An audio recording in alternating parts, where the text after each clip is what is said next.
Thank you very, very much, Peter. That was a tour de force through participatory learning platform experiences.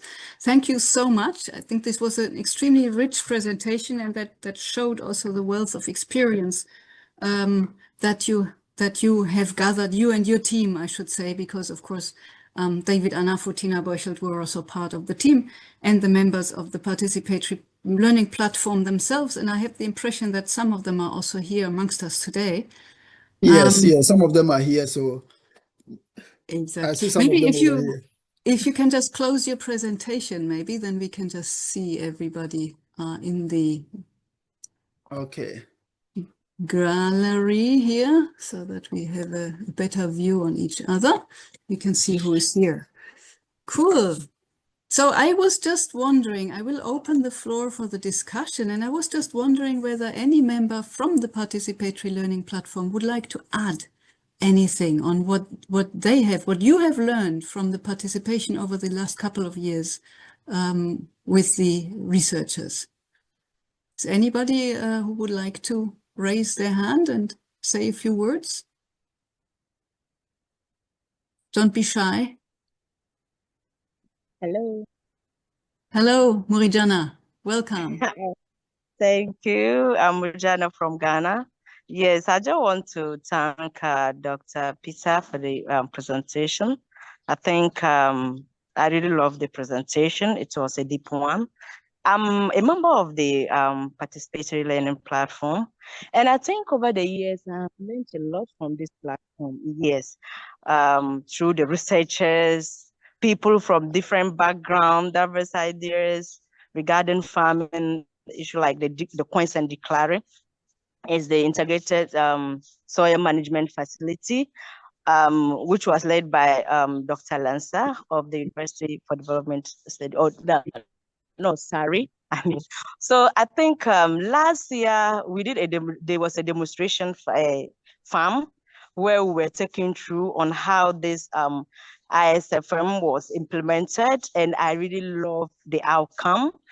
I think on the field, I saw how biochar was used to kind of increase or improve the soil texture, and the kind of combination of other chemicals that were used on ground. I think it was different sections, and I saw different results on the field. And I think this year too, I would love to see the demonstration farm going on because it's going to kind of empower us more on how to use this. And I think through the platform too, I learned microdosing.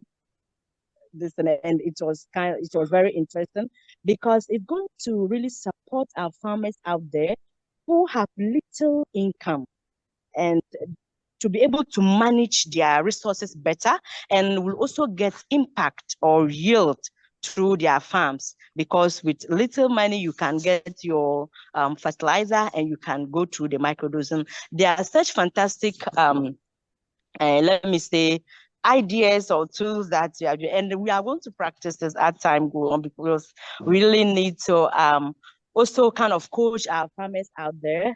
I'm a member of the Farmers Organization Network Ghana, and I think that there's some kind of collaboration among members. We got to know each other. A lot of NGOs were brought on board, and other people who are deep into farming, and we are really learning through this platform. And I really love the platform to continue, because it's going to impact us more.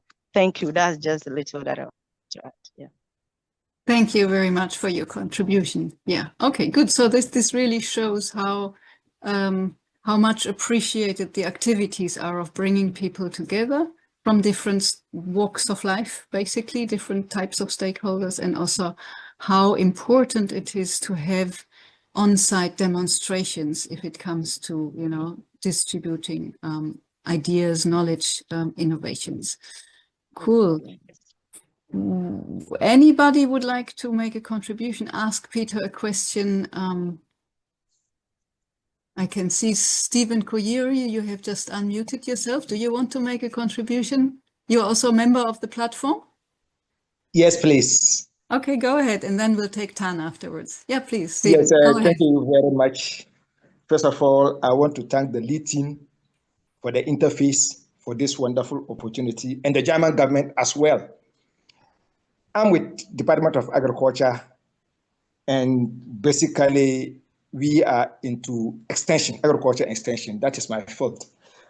And there's a story that I wanted to bring on board during our next week meeting. But now that we're on a Zoom, I think I'll just bring it now. A success story, of course. Yes. As I was going around training some farmers in some communities in my area, there's a community that when it comes to gender, and then the gender model family, in actual fact, is a bit problematic. Women, this time around, they're harvesting and they're doing their drying, mostly granite. And it's the women who are actually involved in this activity. When I realized that the men are not involved, they'll leave the drying for the women, they'll dry and take care of it and collect it at the same time. So I decided to organize a meeting trying to bring gender into it. My first meeting with the community, it was not easy for me because the men wouldn't listen. They said that is the women, that's their work. But I tried the second time. Then I observed there are 3 families who are actually paying attention to what I was saying. So I concentrated on that the three households that were concentrating on what I was saying. And anytime, so constantly for 1 week, I've been in that community. When they are drying, I'm there. When they are collecting, I'm there. I'll encourage their husbands to come and support. And the community were like, they were insulting those few families who were actually helping their wives to take care of the produce. So at a point in time, one of the opinion leaders confronted me and said, Agric officer, you want to bring your, excuse my language, in local language, your Karachi, like your English, your book knowledge here. Here, we don't do book knowledge. It is our social setting. And I say, yes, it's true. It's your social setting. But I'm appealing. When you do this way, it will go a long way to help all of us and also build agriculture, because you produce, they take care. Fine. That is the chain that we want. So that opinion leader was also convinced. So he started also helping the wife. So the community started picking up gradually. And today, I am proud that Interface has given me that knowledge. And that knowledge has made a change in the community.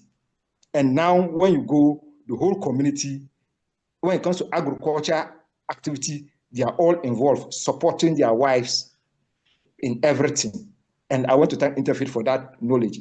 Actually, knowledge is power.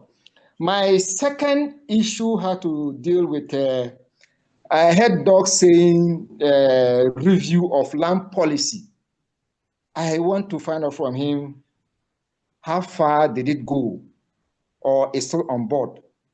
Because the issue of land policy is a big issue, especially when it comes to the northern part of Ghana. Yes, and my issue also had to deal with the other development partners because the last time, actually, we were 25 development partners we met during the workshop. And you could see there was a lot of synergy. People were able to link up with others. But I always have my fears, and my fears has to do with sustainability after the exit of Interface. That has been my fears. Though during the workshop, some of the development partners said they will continue even if Interface exits. But I still have my fears. I want to find out from Doc and the lead team for Interface, what are the exit plan after Interface? Thank you very much for your questions. Thank you so much. So over to you, Peter. And then we have a lineup of 3 further questions, Tan, Salatu Abubakar, and then Constance Akorogo. Peter, maybe if you try to give short answers, we can have a bit more room for more questions also. All right, thank you so much. Madam Murjana, Mr. Corey, thank you so much for the fantastic feedback. Yes, regarding the land policies, remember, I think last week or two, there was a high-level policy discussion meeting that was held on looking at how to review Ghana's land policies. And we are aiming that when we get opportunity to meet the high-level national policies, we organize our national policies. These, our findings, will also be presented to them to also influence and inform the kind of policy that will come out of whatever is happening. So there's a high-level national government policy that is currently in place. I think they met 2 weeks ago on how to frame Ghana's policy to enhance sustainability and internal security. And then regarding the issue of sustainability, that is a very big problem for every project. But remember when we met with the CSOs, there were some CSOs that were ready to integrate whatever we do by inviting the PLP members. And some of them even said, if the PLP members want to organize a project, they may be able to fund a specific component of it, but it shouldn't be something that is so heavy that they will not. But they are willing that in the absence of interfaces, once you the PLP members, if you want to organize a project and you submit it to them, for instance, workshop and everything, they will be able to support because they provide that kind of support to other institutions. So they were happy that they knew the assistance of the PLP and then how they can support. I think that is how. And then we also knew that the platform we have created is not going to die. The interactions, that is where we are using the WhatsApp even as something beyond the virtual meet, the in-person meeting, that we will continue to keep the interactions and see which project, if we come across a project that we think the interfaces project, the PLP can apply collectively, or with a lead from one of the institutions, we can also share so that we have provided the kind of assistance that will be needed to ensure the continuity of the PLP platform. That is what I would say. Thank you, Peter. Okay, Tan, please go ahead. Yeah, thanks a lot, Peter. It's a lot of really, really helpful information. Very rich, what Hannah said. There's one thing I wanted to ask, what you stated in the conclusions in the slide 16, that you wanted to do upscale and also outscaled. So I just wanted to have, just for me to understand as well, what do you mean outscale? Because upscale, does it mean like to policy makers or to the broader audience or whoever you want to, but what about outscale? I didn't get what do you mean in that case. Okay, so thank you so much. So if you look at the innovation literature, there's always the context of upscale and outscale. Outscale could be taken into different environments where the processes can also be adapted to the context and enhance people's adoption. So that is what I would say about the outscaling of whatever we have done.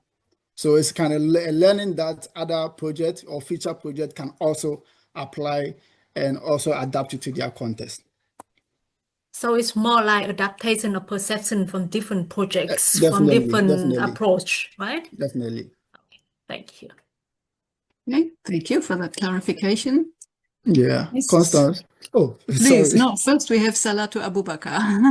Okay. Please go ahead. I forgot I'm not the one moderating. Okay, can we hear from Salatu? Yes, please, we can hear you. Yes, so greetings to everyone. And Dr. Peter, thank you very much for the presentation. And I am also a member of the platform, and I also work for the government of Ghana at the Department of Agriculture. And I must say that I really appreciate this platform because one key thing that it has drawn me to is to appreciate the minority group in our line of work. And so bringing on board the Fulby community, which originally along my work, I really did not focus on them, and I did not also consider them as part of the clients that I need to serve.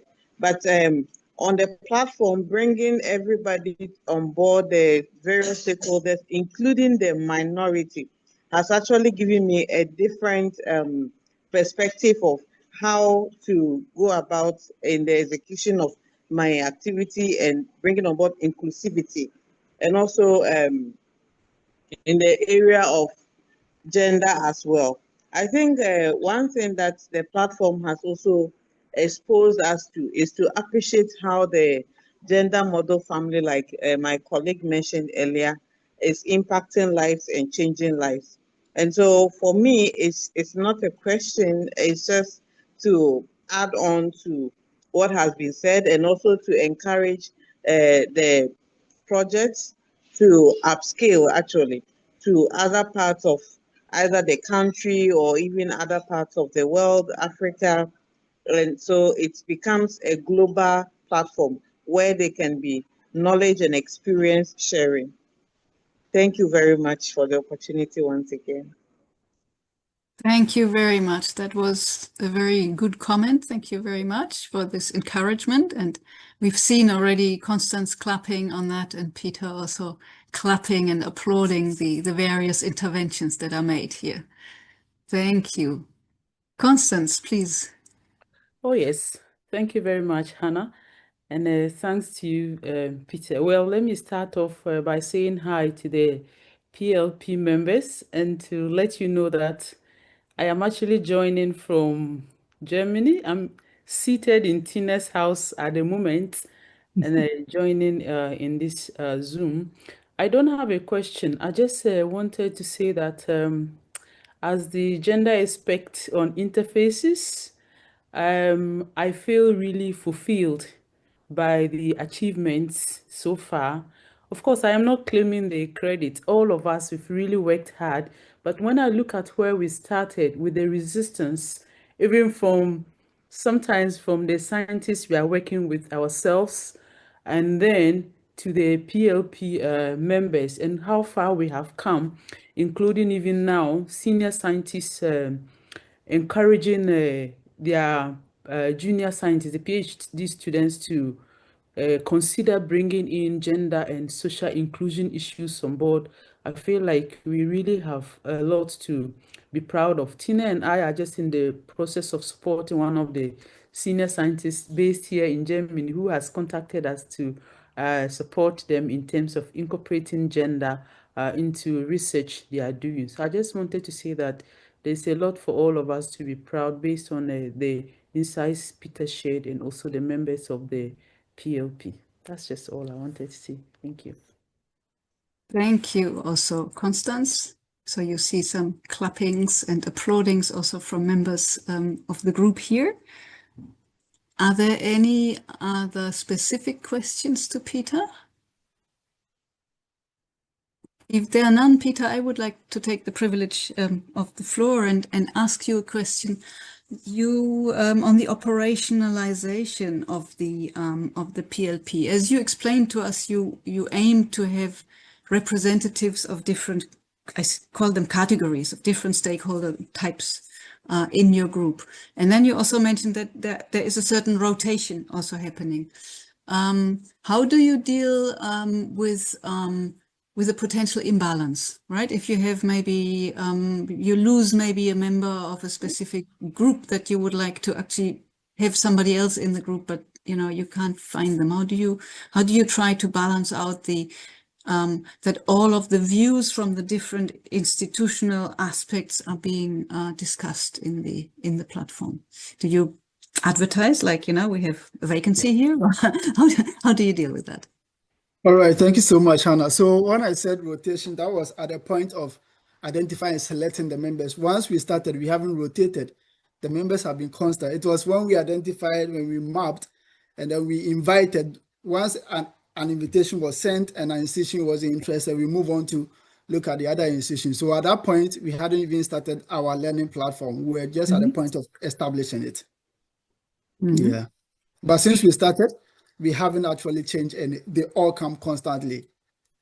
Okay. Is there interest by additional people to join? How would you deal with that? Yes, there have been. I remember when they met with the civil society organizations, many of them were so interested that how do we become part of this platform? Yes, and then we plan to actually integrate them into the WhatsApp platform that we currently have, so that in any discussions we have. Yes, and we also have their contact numbers, that if there's any information, they made us share the slides.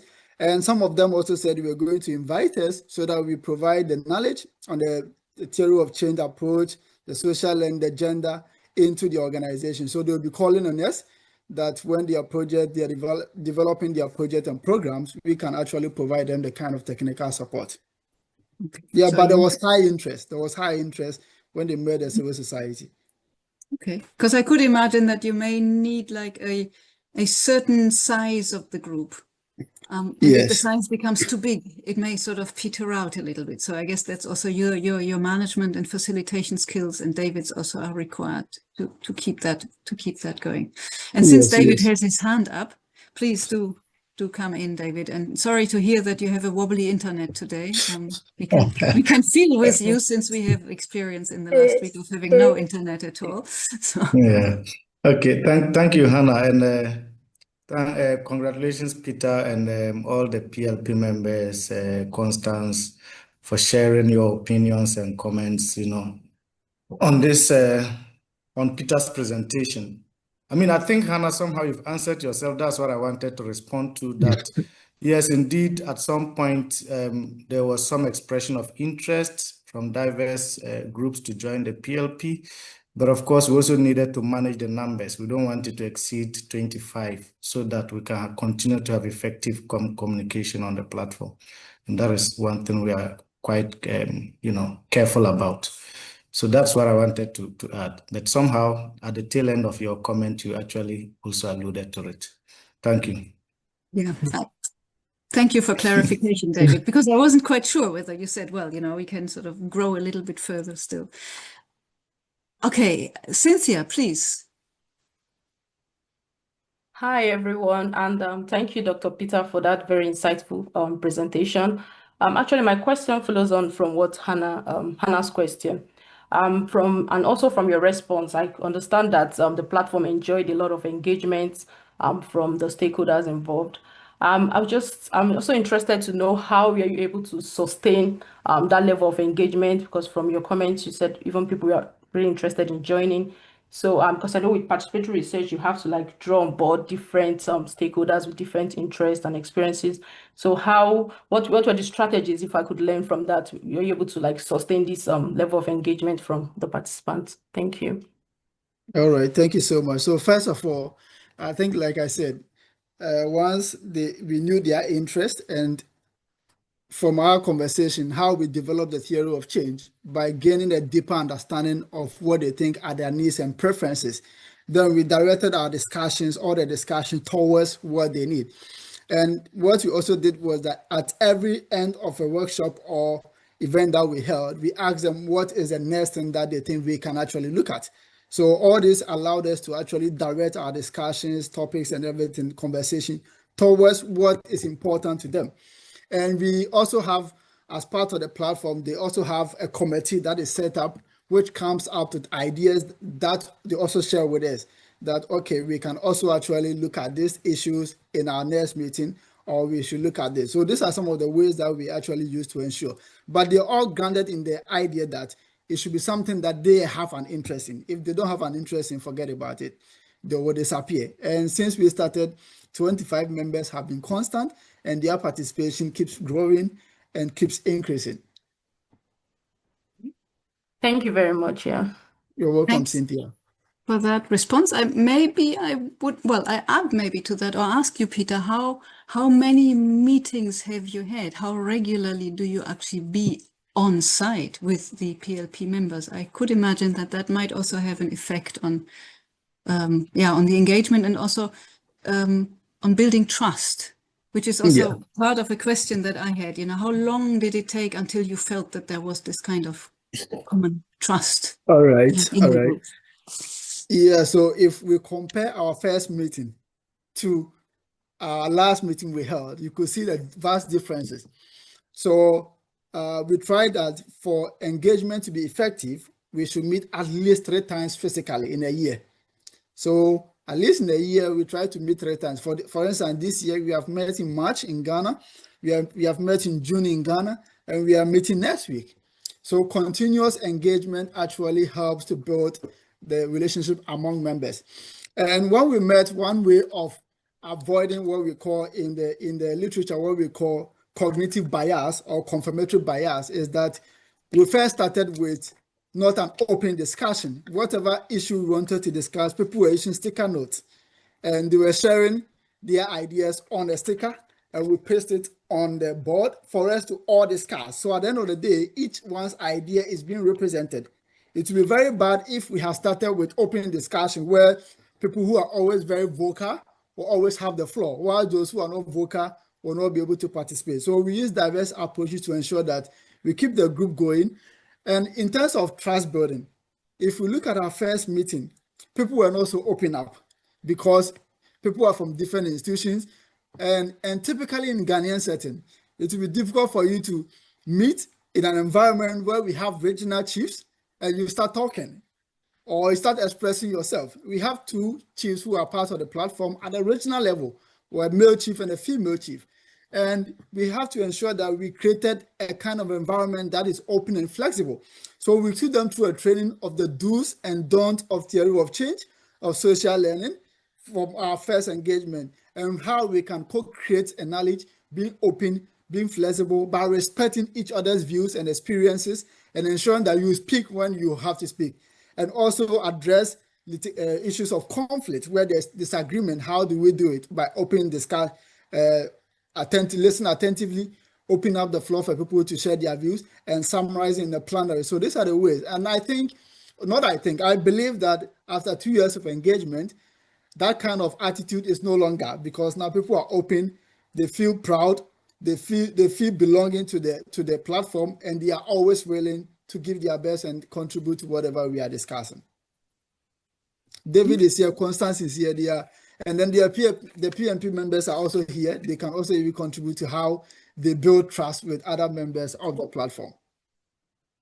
Yeah, thanks. I think that's a very good basis, and I should say possibly also the skills of the moderator and also your enthusiasm, Peter, is certainly something that brings people together and you know, forms a group just like that.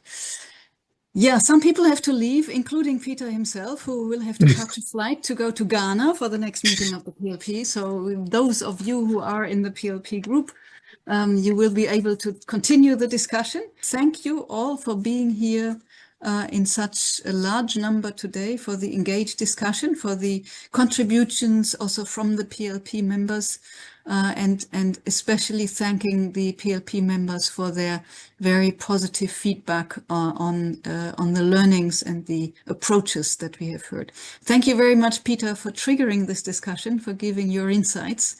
And I wish you a good flight and a good journey, and come back safely.